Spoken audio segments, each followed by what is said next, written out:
이거면 진짜 이거는 네. 우리나라 사법사상 최장 기간 8년간 소년 재판을 맡은 호통 판사 우리 천정호 판사님입니다. 반갑습니다. 맞습니다. 예. 제가 좀 살짝 소개를 좀 해드릴게요. 24년 차 법조인이시고요. 2010년부터 2018년까지 우리나라 사법사상 유일하게 8년간 소년 재판을 맡아 12,000여 명의 소년범들을 재판을 하셨습니다. 내 앞에 쓰라. 잘할게요. 2020년 어린이날 유공자 포상식에서 옥저 근정 훈장, 공무원으로서 공적이 뚜렷한 사람에게 수여하는 훈장. 이거 굉장히 좀 명예로운 훈장이네요. 그렇습니다. 예. 축하드립니다 일단. 예. 이게 모든 것이 저와 함께 해준 아이들 덕분이 아닌가 그렇게 생각합니다. 듣고 보니 또 좀 약간 아이러니하긴 하지만 예, 그분들 덕택에 네네. 이 훈장을 받으실 수 있었던 거죠. 이게 천 판사님 하면 아무래도 이게 이제 제일 화제가 좀 많이 됐었죠. 한 방송에서 이제 선처를 바라는 가해 학생들에게 호통을 친 모습이 네, 맞습니다.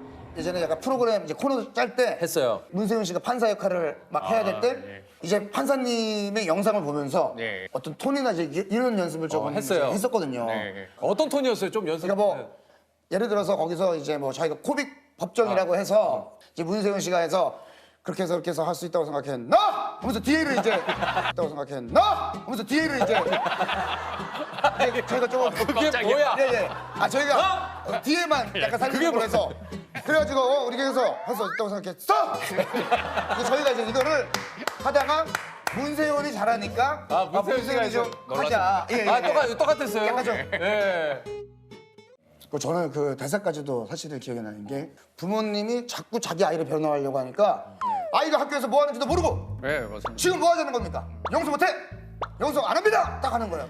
판사님 제발 우리 아이가 그런 애가 아이가 학교에서 전결당하면 뭐해? 네, 맞습니다. 학생들이 계속 풀고 말이야. 그 아이가 안 해! 전결- 돌아가! 뭐 그러시는 거예요. 판사님. 제가 너무 팬이라서 제가 팬이네 진짜. 팬이에요. 네. 대사 정확하게 않습니까? 맞습니다. 예. 왜냐면 그 여학생인데 학교에서는 공부를 굉장히 잘하는데 진짜 정확하네 대사가. 부모는 그걸 알지도 못하고 계속 아이만 변호해서 이 세상이 어떻게 돼 있습니까? 돌아가! 용서 안 해! 판사가 오죽했으면 호통을 치겠습니까? 채통도 없이. 소년 재판이 그 당시에 아이 한 명에 할애되는 시간이 평균 잡아보니까 3분밖에 안 돼요. 3분이요? 네. 그럼 그 그냥 짧은 시간에 다 판결을 내리죠. 예, 너무 이제 사건이 많아서 아이들이 3분의 그 재판을 받고 집으로 돌아가게 되면 이 법정에 대해서 경각심을 못 가질 수가 있을 것 같아서 일본 같은 경우에는 한 건에 1시간 하던데 우리는 그 3분을 가지고 어떻게 활용할까 하는 마음에 이제 아이들이 다시는 법정에 서지 말기를 바라는 마음에서 이제 호통을 친 거죠. 네. 처분은 이렇게 사실 이제 형법보다는 소년법이 기본적으로 가볍게 처벌할 수 있도록 그렇죠, 그렇게 돼 있지 그렇죠. 않습니까? 그 가벼운 처벌을 하는데 이 경각심마저 못 가지고 간다면 맞아요. 다시 법정에 설 가능성이 높거든요. 맞습니다. 제가 3년 동안 그 재법정에 5번 선 아이도 있거든요. 어우, 그러니까 이제 사회가 너희들에게 얼마나 이렇게 관용을 베풀고 있는지를 알기를 이걸 좀 바라는 알길 마음에서 바라요. 호통을 치고 다시 오면 그 엄한 처벌을 하겠다고 이제 경고를 내리는 거죠. 예. 이게 이 법정이 울음바다가 되는 경우도 굉장히 좀 네, 재법정은 그 호통 치는 것도 있지만 일부러 올립니다. 왜요? 대부분이 재법정에서 아이들은 그 결손 가정 아이들이 너무나 많습니다. 예를 들어서 슈퍼에서 담배를 훔쳤는데요. 부모님이 계시면 그 피해 변상하고 마무리가 될 일이 마무리되지 않습니까? 그러지 못한 아이를 법정에 있으니까 많은 아이들이 이제 결손 저소득층 가정 아이들이에요. 그 부모님들은 뭐 일자리 찾아서 전국 흩어져 있고 그러다가 이제 아이들이 재판을 받는다면 어떻게든 소식을 듣고 아이의 선처를 바라는 마음에서 법정에 서게 됩니다. 진짜 몇 년 만에 처음 보는 어머니 아버지도 계시고요. 그 부모님들을 꿀안채 가지고 아이한테 미안하다 용서를 하고 그런 식으로 이제 화해를 시키고 이제 재미행을 어떻게든 막아보려고 하는 거죠. 혹시 이 소년 재판을 처음 맡게 된 계기가 좀 있을까요? 아니 없습니다. 저는 평범한 판사로서 시골에서 판사 생활하다가 변호사로 이제 개업을 하려고 생각을 했는데 우연히 이제 부산고등법원 3진 마치고 부산지방법원으로 가야 되는데 창원지방법원으로 이사 발령이 됐고요. 형사 사건 중에 그 이제 손해재판을 담당하라고 해서 손해재판은 일반 사건과 달리 판결부서는 그 노력이 조금 덜 해도 되거든요. 그래서 좀 쉽게 해보자. 그러신 거예요? 저는 어떤 큰 뜻이 있어가지고 이 정말 손해재판을 우리 아이들한테 좀 손도면서 이렇게 그런 건 아닙니다. 시작은 이제 그렇지 업무 않죠. 부담이 조금 좀 덜하니까. 예. 사실 제가 이제 부산에서 아주 가난한 동네 그냥 말로 이제 달동네에서 자랐습니다. 예.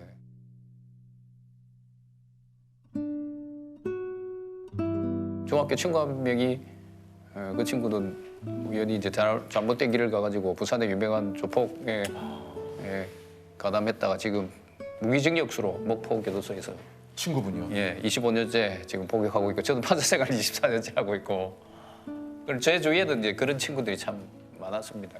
어렵고 이게 친한 친구였는데 한 분은 지금 복역을 네. 하고 계시고 네. 한 분은 지금 판사님이 되신 네. 겁니까? 그래서 이제 소년재판을 담당하고 나서 보니까 이제 그런 친구들, 동생들, 형들이 생각나서 좀 더 열심히 해야 되겠다 해서 이제 2년간 열심히 했습니다. 그 친구 뭐 가끔 이제 몇 개월만에 한 번씩 편지를 주고받기는 하는데 안타까운 게 그 아이 편지는 존댓말로 저한테 이리 오니까 너무 왔다. 와, 찡하더라고요. 저도 이제 친구 잘 있나 이렇게 가는데 그 25년의 세월이 너무 큰 것 같습니다. 그리고 이제 그 편지를 이제 저한테 주면서 관계하고 있는 아이들에게 편지 좀 보여주라. 그래서 내처럼 이런 인생을 살지 않도록 어쨌든 반면교사 삼아줬으면 좋겠다고. 요즘 그 사회적으로도 그런 이슈에 대해서 많은 분들이 좀 처벌이 너무 가벼운 것이 아니냐. 뭔가 이게 네. 좀 엄중한 처벌, 법을 좀 더 강화를 해서 이게 좀 그거에 대한 책임을 확실하게 좀 물어야 되지 않느냐 이런 얘기도 좀 많이 있잖아요. 예. 그래서 저는 이제 아까 말씀드렸듯이 소년법은 형법보다는 가볍게 처벌하도록 되어 있기 때문에 저는 그 정신을 살리되 어느 소년 판사님보다 저는 엄하게 하거든요. 그래서 제가 그 소년 보호 처분 중에 가장 무거운 처분이 10호 처분입니다. 10호 처분은 뭡니까? 예. 그 소년은 2년간은 예. 그게 10호 처분이라고 하는 거고. 예. 그래서 아이들이 종자를 빼고 10을 넣어 1010호라고 저보고 이제 10호 처분을 하도 많이 내려가지고 예. 1010호.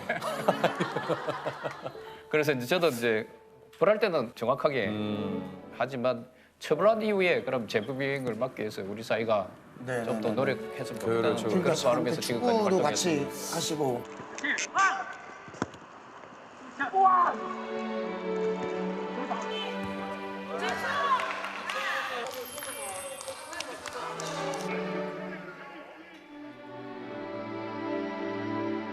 피해자 보호 같은 경우에도 저희들이 법적으로 할 수 있는 한계는 분명히 있는데 부산 여중 폭행 사건에서 그 피해자가 제가 아직도 교류를 하고 있거든요. 그렇습니까? 예.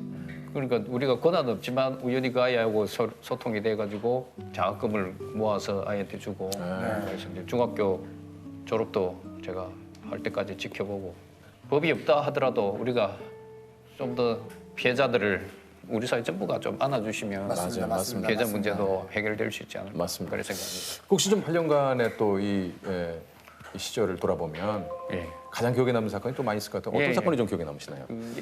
여학생들이 그 비행을 저지르게 되는 게 대부분이 이제 가출을 하게 되면 이제 또 원조 교제를 통한 성매매를 하거든요. 성매를 하면 아이들이 잘 이렇게 자기 자신을 돌보지 못하기 때문에 임신을 하는 경우도 있습니다. 현재 우리 그 소년원 그 최대상 그 임신한 아이들을 보살필 수 있는 여력이 부족하거든요. 예. 그래서 이제 임신하게 되면 소년원에 보내야 될 그 비행 내용임에도 불구하고 이제 집으로 돌려 보내는 경우가 많습니다. 근데 이 아이가 이제 가출해서 남자친구들 2명 또 여자친구 1명은 총 4명이 이렇게 이제 짝을 지어서 가출해서 이제 많은 비행을 저질렀습니다. 그리고 제 법정에 서게 됐고요. 제 친구에 대해서는 소년 2년 처분을 내렸습니다. 10호 처분을 내렸고요. 10호 처분을 내리셨고. 예. 이 아이도 10호 처분을 받아야 되는데 판사님 제가 임신했으니까 지금 이게 임신한 이유가 그 원조교제에 나갔다가 강제로 성폭행 당하고 그래서 임신한 거니까 낙태 조건이 되니까 낙태해야 된다고 집으로 돌려보내달라는 겁니다. 그래서 제가 이제 이 사실을 알아봐야 될 거 아닙니까? 알아보니까 그게 거짓말이고 같이 이제 가출했던 남자친구 사이에 이제 임신한 게 경우였어요. 이 경우에 이제 저는 이제 고민을 해야 됩니다. 왜냐하면 15초분을 해야 될 나이고 이 아이를 이제 소년원에 보내게 되면 낙태 조건이 안 되기 때문에 그 퇴원시키지 않거든요. 그럼 소년원에서 이제 출산을 해야 되거든요. 네. 아, 근데 집으로 돌려보내면 이 고귀한 생명이 이제 희생되는 상황입니다. 그 두 상황에서 이제 소년원 보내게 되면 아이가 미혼모로서 고등학교 1학년 여학생이 이제 출산해야 되고 그렇지 않으면 이제 낙태를 해야 하는 상황입니다. 그래서 여러분이 어떻게 재판을 해야 될지 저 한 달 동안 이 사건 때문에 고민하고 잠도 못 자고 그렇게 했습니다. 그래서 제가 저는 뭐 개인보다는 법관이란 직위가 있기 때문에 근데 먼저 선택을 했죠. 그래서 아이를 소년원에 보냈고요. 소년원에 보내서 이제 임신 9개월 좀 돼서 이제 소년원에서 연락이 왔어요. 화사님 이제 이 아이가 이제 더 이상 낙태할 수 없으니까 집에 가서 출산할 수 있도록 해달라는 겁니다. 그리고 이제 산딸이 다 된 아이를 만났는데 너무 미안하고 그래서 이제 그 전날 이제 배내적을 하나 준비해가지고 아이한테 주면서 미안하다 이제 그렇게 하고 그 당시에 이제 법정에서 많은 분들이 계신데요. 그 많은 분들이 울었습니다. 그 아이 때문에 울고. 그 다음날 제가 그 아버지한테도 너무 미안해가지고 개인적으로 오더라도 뭐 저한테 화풀이라도 하시라는 김에 이제 법원 근처에 오시려 해가지고 아유 고깃집에서 식사 대접을 했는데 아유 그분이 너무 양반이시라서 아무 소리도 못 하시고 아이한테 뭐 고기 쌈 싸가지고 입에 넣어주기만 해가지고 제가 너무 죄송하고 그랬습니다. 네, 그 사건이 제 평생에서 가장 이제 기억에 남을 겁니다. 왜냐하면 그 아이는 그 미혼모 시설에서 출산을 해서 입양이 됐고요. 평생 이제 그 비행소녀 재판받은 소녀는 이제 입양한 아이를 기억할 것이고 또 입양한 아이는 또 어머니가 누군지 아버지가 누군지 궁금해할 건데 그런 인연을 제가 만들었다는 게 저로서 참 가슴이 아픕니다. 그러면 저 판사님 많은 청소년들이 또 네. 지금 이 프로그램을 진짜 볼 수도 있는데 네. 좀 한마디만 좀 해주시면 안 되겠습니까? 진짜 이게 지금 뭔가 유혹거리가 오면 미래에 내가 어디에 위치해 있을까를 되돌이키시면 좋겠습니다. 근데 저 이런 말씀 드리면 좀 그럴 수도 있겠지만 굉장히 좀 외모가 귀여우신 것 같다라는 생각이 들거든요. 그래 저도 그런 말씀을 자주 들어요. 그래서 왜냐면 귀엽다는 얘기 좀 많이 들으세요? 아니 그게 아니고 당신이 그렇게 고생했다고 하는데 얼굴 보니까 고상한 표정이 하나도 안 든다 그래. 뭐 사실 그렇게 막 음악이 잘한 것 같지는 않다 그래. 아니 그 이제 상당히 좀 집안 환경이 열악하셨다고 했는데 네. 이게 어느 정도로 조금 이렇게 이게 공부하기 좀 굉장히 좀 힘든 여건이 뭐 저희 집에는 형제가 그 7형제고 부모님하고 9인데요. 그 중학교 시절에는 단칸방에서 9 식구가 살았거든요. 예. 고등학교 때는 뭐 수학여행비가 없어서 수학여행도 못 갈 정도였으니까. 그래서 이제 그 학교에 갔다 오면 저는 그 숙제부터 하고 저녁 먹고 잡니다. 왜냐면 가족들이 많아서 공부를 못 하니까요. 그래서 이제 가족들이 다 주무시는 새벽 1~2시에 일어나서 이제 딱 요거만 상 피워놓고 밤새면서 공부하고 이제 그렇게 이제 저는 살아왔습니다. 아니 근데 저기 졸립지 않아요? 졸립죠. 예. 그렇지만 이제 일찍 와서 정리 다 해놓고 일찍 자면 되니까 지금도 그런 습관이 돼서 보통 9시 되면 지침을 합니다. 야 근데 새벽 1시에 일어나가지고 이게- 그거 잠이 와 누가 시키는 게 아니라 본인이 스스로 어떻게 그거를 이렇게 선택을 그거 어떻게 그걸 견뎌내셨을까요? 가난 속에서 그냥 좌절하기는 그렇고 그냥 조금씩 공부하니까 성적은 오르고 그러다 보니까 뭔가 미래의 꿈이 하나하나 쌓여져 간다 그런 느낌으로 이제 혹시 계속 그 해왔죠. 가족분들은 그렇게 혼자 일어나 새벽 1시에 공부하는 거에 대해서 뭐 얘기하신 게 없으세요? 주위 분들이 저보고 돌부처라고. 왜냐면 그 단칸방에서 부모님 부부 사업 하는데 저는 숙제를 하고 있었거든요. 야 정말 대단하네요. 야 부부싸움한테 숙제를 하셨다고. 네, 숙제를 하고 짜야 되니까. 그래가지고 돌부추라고 하더라고요. 아니 보통 그러면 이제 이렇게 일어나서 공부를 하면 누군가 동생들 중에도 한두 명씩 일어나서 예. 갑자기 상을 하나씩 펴놓고 너네들이 이러면 내가 가만히 있을 수 그렇죠. 없다. 예. 라면이라도 끓여서. 그렇죠. 영향을 부모님이, 받으니까, 그죠? 예. 예. 아, 이거 라면 끓여볼 라면도 없을 시절인데 어떻게 라면을 끓여요? 그럼 고시는 몇 번 만에 패스하셨어요? 고시는 7번 떨어지고 8번. 정말요? 어유 고시는 진짜 어려. 예. 진짜 말 그대로 78개네요. 빨리 했죠. 예. 아니 저는 공부를 그렇게 하셨다고 그래갖고 한 1차 만에 합격하실 줄 알았는데. 제가 뭐 그렇게 탁월한 사람이 아니라서. 그 판사가 딱 되셨을 때는 좀 기분이 어떠시던가요? 아예 판사를 됐을 때는 좋았습니다. 예비 판사 제도가 우리 때부터 원래 시행되기로 돼 있었는데 사정이 생겨가지고 그 다음에로 연기되고 판사를 전년도 판사들에 비해 2배 뽑았습니다. 96년도 기준으로 했으면 제가 판사 될 성적이 안 되고 또. 그런 이제 역사적 상황에서 판사가 돼서 너무 감사했죠. 그것도 지난 해보다 2배를 뽑았어요. 네. 근데 이 뭔가 법조인의 길에 들어서면 대법관, 뭐 네. 이게 대법원장 이런 꿈을 좀 꾸시기도 하지 않습니까? 저는 그렇게 꿈을 꾼 적이 없고요. 솔직히 말씀드리면 우리 칠형제 중에서 저 혼자 대학 나왔거든요. 네. 그래서 한 20년 정도 근무하고 변호사 개업해서 이제 동생들, 그 누나들 챙겨주겠다고 지금 그렇게 생각했기 때문에 저는 뭐 승진한다든지 그런 건 전혀 머리에 넣어둔 적이 없습니다. 그럼 뭘 머리에 넣어두셨었나요, 늘상? 제가 그 판사 생활 24년 동안 저희 형제들한테 부탁한 게 2가지인데요. 하나는 그 사건 청탁하지 마라.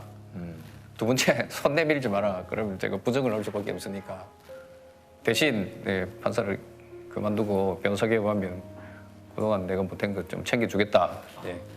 그렇게 했는데요. 손해재판 함으로 인해 가지고 20년째 그 퇴직할 예정이다.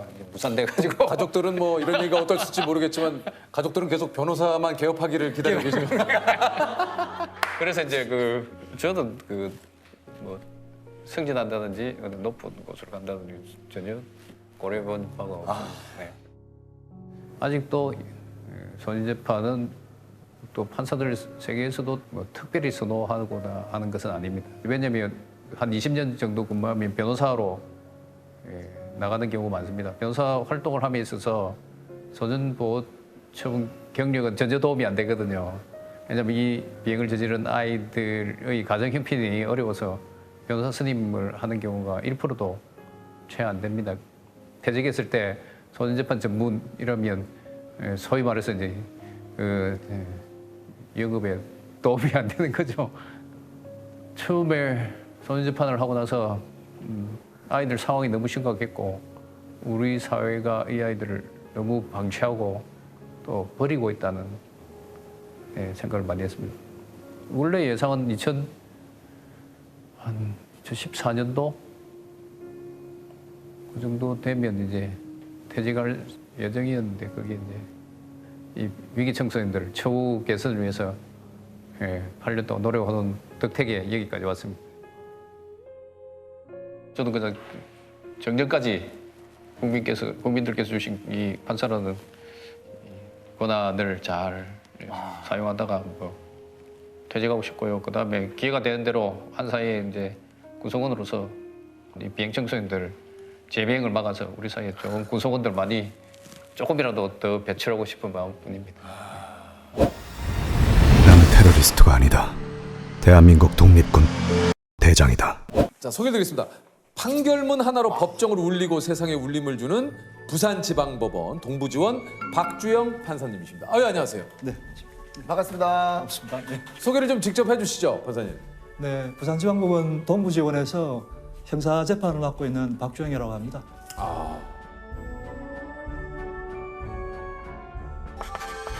판사로 일을 하신 지는 얼마나 됐습니까?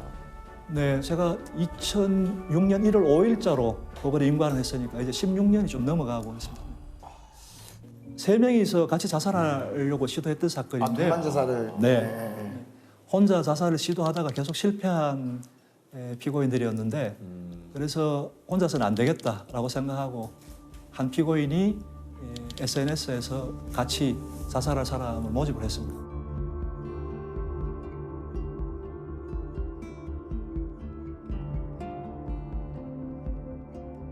그래서 3명이 모여서 울산의 여관방에서 자살 시도를 했는데 그중에 한 친구가 이제 마음을 고쳐먹고 다른 사람들을 깨워가지고 자살은 미수에 그쳤는데 한 사람은 의식 불명에 빠져서 응급실에 실려갔다가 며칠 뒤에 도망가 버렸어요.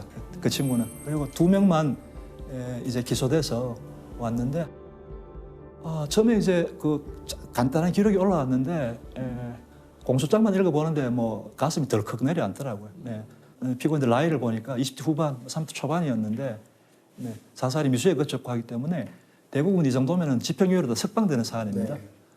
이렇게 그냥 석방했다가는 또 나가서 또 바로 자살할 시도할 가능성이 굉장히 농후해 보여서 이게 무슨 대책이 없을까 고민하기 시작했죠. 피고인들의 환경이나 주변 상황에 대한 조사를 제가 보호관찰소에 부탁을 했습니다. 그래서 아주 그 불우한 유년기 또 아버지로부터 지지받지 못하고 학업도 제대로 못하고 의지할 사람은 그 여동생하고 엄마뿐이었는데 근데 여동생은 또 일찍 결혼해서 출가해서 또 여동생한테 의지하기는 그렇고 그런 상황에서 유일하게 이제 기댈 수 있는 사람이 어머니였는데 그 구속된 피고인 경우의 얘기입니다. 군대 제대하고 얼마 안 돼서 당뇨합병증으로 돌아가셨죠. 그 이후로부터 계속 이제 자살을 시도하는 겁니다. 뭐 전깃줄로 목을 매기도 하고 그러다가 이제 이 사건으로 저한테 온 사건이었는데 어떻게든 저는 법정에서 삶의 의지가 될 만한 어떤 얘기들 아니면 기억에 남는 순간들을 만들어줘야 되겠다 그런 생각을 하고 그 방법을 계속 강구를 했었습니다. 어스름한 미명과 노을이 아름다워서 누군가 내민 손이 고마워서 모두가 떠나도 끝까지 곁을 지켜준 사람에게 미안해서 이 험한 세상에서 지금껏 버텨온 자신이 불쌍하고 대견해서 우리는 살아가고 있는지 모른다. 비록 하찮아 보일지라도 생의 기로에선 누군가를 살릴 수 있는 최소한의 대책은 그저 그에게 눈길을 주고 귀 기울여 그의 얘기를 들어주는 것이 아닐까 하는 생각이 든다. 사람이 사람에게 할 수 있는 가장 잔인한 일은 혼잣말 하도록 내버려 두는 것이다. 구속된 피고인한테 제가 물어봤죠. 이제 영치되는 금액이 얼마 있느냐, 돈이 얼마 있냐 그러니까 그때 7만 원 정도가 있다고 얘기했던 것 같습니다. 근데 집이 좀 멀었거든요, 울산에서. 그래서 사비는 될 것 같은데 뭐 다른 또 돈이 넉넉하지는 않을 것 같아서 제 주머니에 있는 20만 원을 책에 끼워서 줬습니다. 주면서 제가 계속 걱정했던 건 출소하자마자 또 다른 어떤 나쁜 선택을 할까 봐 그게 제일 걱정이 돼서 조카가 3살이거든요. 동생 집으로 여동생 집으로 빨리 가고 그다음에 조카한테 선물 좀 사서 들고 가라 사비하고 그 당부를 했던 기억이 나네요. 이게 이제 그 판사님이 청년 두 분에게 쓴 편지를 좀 읽어드리자면 피고인들의 삶과 죄에 대한 이야기는 조금 전에 형의 선고로 모두 끝이 났습니다. 이후의 이야기는 여러분이 각자 써내려가야 합니다. 설령 앞으로 채워갈 여러분의 이야기가 애덜프다 해도 이야기는 절대로 도중에 끝나서는 안 됩니다. 저희는 여러분의 못다한 이야기가 너무도 궁금합니다. 지금보다 더 좋은 날이 반드시 올 겁니다. 아직 오지 않은 날을 앞으로 누릴 날을 생각하시기 바랍니다. 참 지금 이렇게 들어도 참 뭉클한데 그 재판 이후에 그 청년들이 어떻게 살고 계신지 혹시 소식 들으셨습니까? 네, 그게 저도 너무 궁금하더라고요. 궁금해서 재판 그날 구속된 피고인이 풀리는 날 바로 그날 당일에 여동생 집으로 전화를 제가 그랬더니만은 구치소에서 나오자마자 바로 이제 그쪽 그 여동생 집으로 갔다라는 얘기를 듣고 거기서 같이 밥을 먹으면서 우리 재판부 전화를 받았다 그래서 일단 그날 뭐 너무너무 홀가분한 마음으로 퇴근을 했고 그리고 그래도 또 계속 궁금하니까 한 6개월쯤 지나서 그 보호관찰소에 그 피고인이 치료를 잘 받는지 정신과 치료를 제가 그 부과를 했었거든요. 심리 치료 같은 거.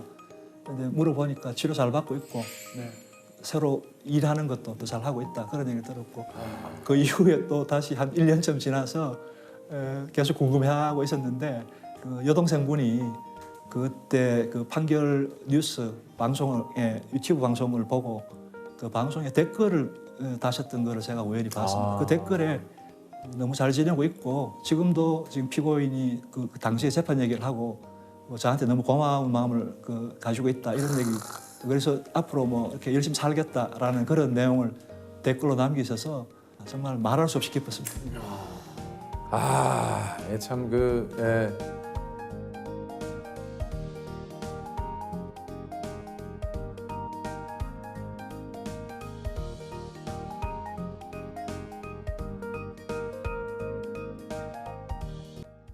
지난 2019년이죠. 생활고 때문에 이제 아이들을 먼저 살해하고 죽음을 선택한 부모에게 판사님이 쓰신 판결문이 알려졌는데 어린 자녀와 함께 극단적 선택을 시도했지만 아이는 숨지고 홀로 살아남은 엄마 2명이 나란히 법정에 섰습니다.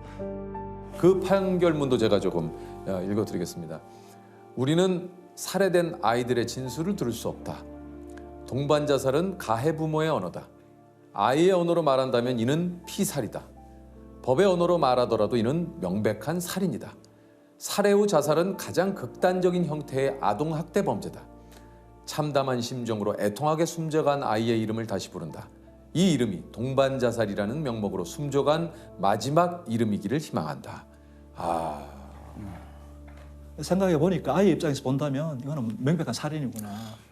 동반자살이라는 표현은 사실은 저희는 예전부터 쓰지 않습니다. 이 동반자살이 아니고 머더 수어사이드라 그래서 살해 후 자살이라는 표현을 쓰거든요. 네. 아이를 죽이고 자살하는 케이스다라고 쓰는데 동반자살이라는 거는 아이를 부모가 마음대로 할 수 있다는 시각이 깔려 있는 용어라서 그런 용어를 쓰면 안 된다라는 의미에서 판결문에 그런 표현을 썼던 거고. 근데 아동학대 사망 사건이라고 해서 같은 유형의 사건이 있는 게 아니고 전형적으로 보는 학대에서 아이를 죽이는 이런 사건도 있지만 또 경제적으로 너무 쪼들려서 열심히 살았는데 너무 궁핍하게 시달려서 극단적인 선택을 하는 경우로 나눌 수 있거든요. 나눌 수 있어서 후자인 경우에는 사실은 이걸 중벌에 처해야 되는데 정말 열심히 산 사람들인데 불구하고 중벌을 할 수도 없고 그렇다고 석방할 수도 없고 그런 딜레마에 항상 빠져 있어서 이 지금 했던 이 사건은 장애 아동을 둔 아이의 엄마였는데 정말 열심히 산 분이었거든요. 그래서 이 판결문에는 그런 표현을 썼습니다. 죄값을 따지면 아이를 죽이는 죄는 뭐 징역 10년, 20년이 돼도 부족함이 없는데 실제 사건에서는 제가 징역 4년을 선고했습니다. 그런데 그 선고되지 않은 나머지 형은 우리 사회가 져야 될 비난의 몫이다라는 표현을 제가 썼습니다. 결국 사회적으로 내야 될 부분인데 그렇지 못해서 죽는 아이들 혹은 같이 자살하는 부모들이 굉장히 많습니다. 지금 알려져 있지 않아서 그렇죠. 적어도 애들 목숨 정도는 지켜줘야 그게 제대로 된 국가고 사회고 진짜. 또 제대로 된 우리 사회 구성원들이고 하다는 생각을 많이 합니다. 이게 한 사람의 아이가 아니거든요. 이게 우리가 사회적인 부모라는 표현을 제가 쓰는데 우리 아들이고 우리 딸들이거든요. 그런 아이들이 그치지 않고 있거든요. 그러니까요. 좀 더 관심을 가지고 주위를 둘러봐야 하지 않나 싶습니다. 맞습니다. 맞습니다.